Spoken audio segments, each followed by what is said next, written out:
go through these three questions from the quiz here.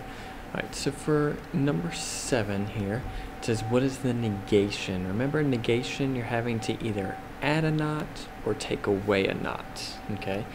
So the negation of the statement squares are parallelograms.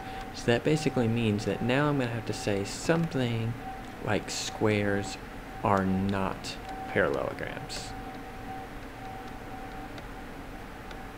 Okay. So it's very important that you do not switch the order of these two, okay?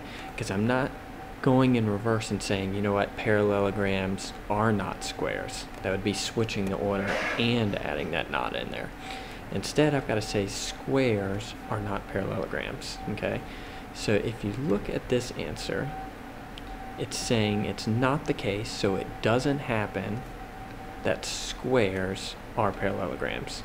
So if it doesn't happen, that's where your negation is occurring. It's kind of like if I wrote out a sentence, it's raining today.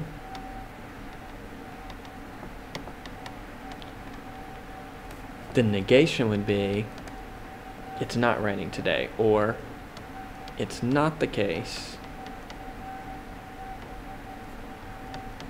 that it's raining.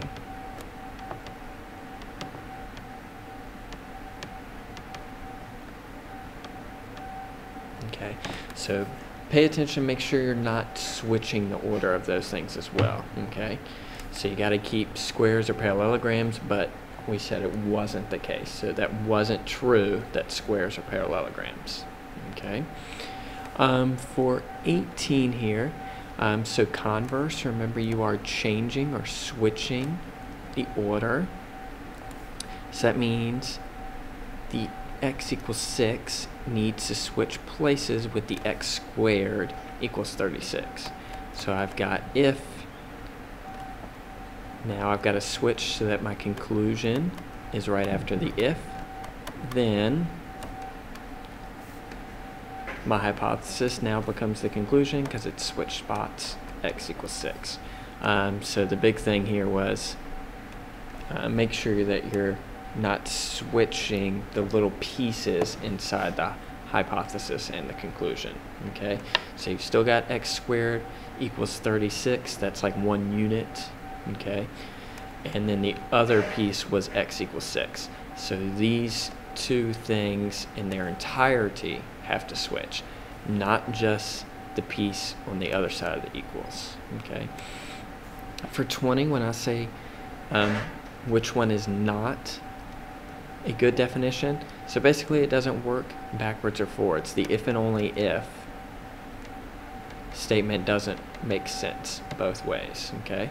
So if I look here, it says two lines are congruent if and only if they are the same length. So if I look and I say that two segments are congruent, maybe I've got AB and CD.